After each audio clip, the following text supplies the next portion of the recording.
Prime Minister Modi brought us a gift, a very, very good toffee. दोस्तों, मोदी जी ने Italy की PM को melody toffee क्या gift कर दी। फुल बवाल चालू हो गए हैं और सिंगल लोंडो का रिएक्शन तो ये आया है। तो इतना लाइफ खराब हो गया है, इतना लाइफ खराब। खैर, इसके बाद देश में विपक्ष और राहुल गांधी जी ने बयान दिए हैं। ज्यादा गाड़ी मत चलाओ और विदेश मत जाओ, और फिर विदेश जाकर हजारों करोड़ रुपए के जहाज में विदेश जाकर उधर वो इटली के प्रधानमंत्री मेलोनी को मेलोडी टॉफी खिला। उन्होंने गुस्से में मोदी जी को न जाने क्या क्या कहा, बल्कि गुस्से में मेलोडी को प्रेसिडेंट तक बोल दिया। इटली की राष्ट्रपति मेलोनी है, इटली की राष्ट्रपति मेलोनी है। खैर, इस यात्रा के बाद मिला क्या, और मिलने के बाद राहुल गांधी ने फिर वही खेला कर दिया जिसके अंदर वो चैंपियन है। आइए इसके बारे में बात करते हैं। Hello from the Melody team.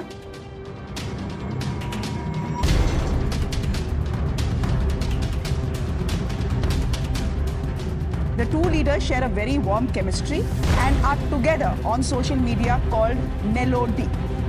MELODI. You know how where that. प्रधानमंत्री मोदी की हालिया इटली विजिट भारत की इकोनॉमी और विदेश नीति के लिहाज से बेहद जरूरी रही। पिछले 26 सालों में किसी भी भारतीय प्रधानमंत्री की रोम यानी कि इटली की ये पहली ऑफिशियल बायलैटरल विजिट थी। इस विजिट के दौरान दोनों देशों के रिश्तों में स्पेशल स्ट्रेटेजिक पार्टनरशिप का दर्जा दिया गया है। लेकिन इससे भारत को मिला क्या, इस पर बात करते हैं। Bharat Italy joint strategic action plan 2025 to 2029 हमारी साझेदारी को एक प्रैक्टिकल और फ्यूचरिस्टिक ढांचा प्रदान करता है। आज के समय में दुनिया दो बुरे दौर से गुजर रही है, रशिया यूक्रेन वॉर और दूसरा मिडिल ईस्ट का क्राइसिस। इसी बीच यूरोप के एक मजबूत देश के साथ भारत की दोस्ती बेहद अहम हो जाती है। सबसे पहले तो दुनिया अब कच्चे माल और मैन्युफैक्चरिंग के लिए चीन के अलावा दूसरा ऑप्शन ढूंढ रही है। इटली इस मामले में भारत को एक बड़े पार्टनर के रूप में देख रहा है। दूसरा ग्लोबल कनेक्टिविटी में यानी IMEC कॉरिडोर, जिसमें इटली एक बेहद अहम हिस्सा है। तीसरी बात यह है कि इटली यूरोपियन यूनियन की तीसरी सबसे बड़ी इकोनॉमी है। इससे मजबूत रिलेशन का मतलब है कि पूरे यूरोप के बाजार में भारत की आसान पहुंच। अब सवाल ये आता है कि मोदी जी इस विजिट को लेकर क्या लेकर आ रहे हैं।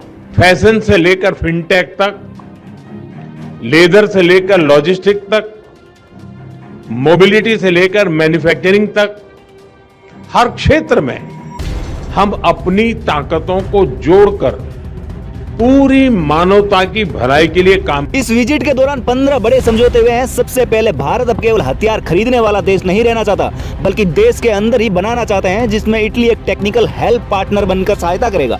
इसके अलावा इनोवेट इंडिया हब एवं एडवांस टेक तकनीकी के रूप में सहयोग इस यात्रा का सबसे अहम हिस्सा रहा है।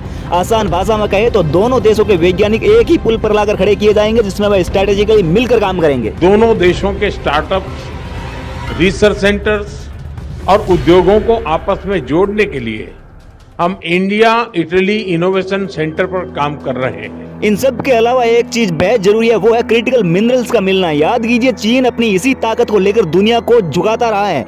फ्यूचर की तकनीक जैसे इलेक्ट्रॉनिक गाड़ियां, EV, मोबाइल और सोलर पैनल के लिए लिथियम व कोबाल्ट जैसी दुर्लभ मिनरल्स की जरूरत होती है। भारत और इटली अब इलेक्ट्रॉनिक कचरे यानी कि ई-वेस्ट और खदानों के मलबों से इस कीमती खनिजों को निकालने की तकनीक पर मिलकर काम करेंगे। इसे सर्कुलर इकोनॉमी कहते हैं, जिसे अब भारत दिखाएगा।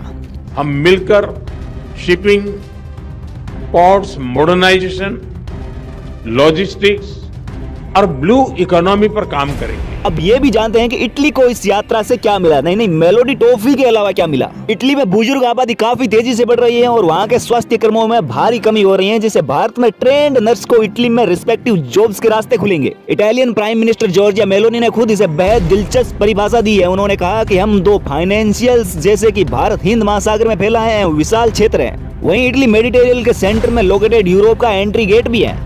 इसके अलावा भारत अपनी सेना की मॉडर्नाइजेशन के लिए रशिया और पश्चिमी देशों पर निर्भरता को बैलेंस करना चाहता है। इटली के पास दुनिया के सबसे बेहतरीन टेक्नोलॉजी एवं सटीक डिजाइनिंग है। दोनों ने डिफेंशियल रोड मैप पर मोहर लगाई है। इटली केवल भारत को हथियार बेचने पर ही नहीं, बल्कि टेक्नोलॉजी ट्रांसफर भी करेगा। इससे कई प्रकार के डिफेंस इक्विपमेंट्स भारत में देश के अंदर ही डेवलप करने में मदद मिले। दरअसल भारत को यूरोप में एक ऐसा ताकतवर और भरोसेमंद पार्टनर मिला है जो चाइना के खिलाफ खड़ा है। वेल, इस विजिट से भारत को कुछ ना कुछ जरूर मिला है, लेकिन अपोजिशन को सिर्फ टेंशन मिली है। आपका इस विजिट्स के बारे में क्या कहना है, कमेंट सेक्शन में जरूर बताएं। वीडियो अच्छी लगी हो तो लाइक से सब्सक्राइब जरूर करना। मिलते हैं एक अगली नई वीडियो के साथ। जय हिंद।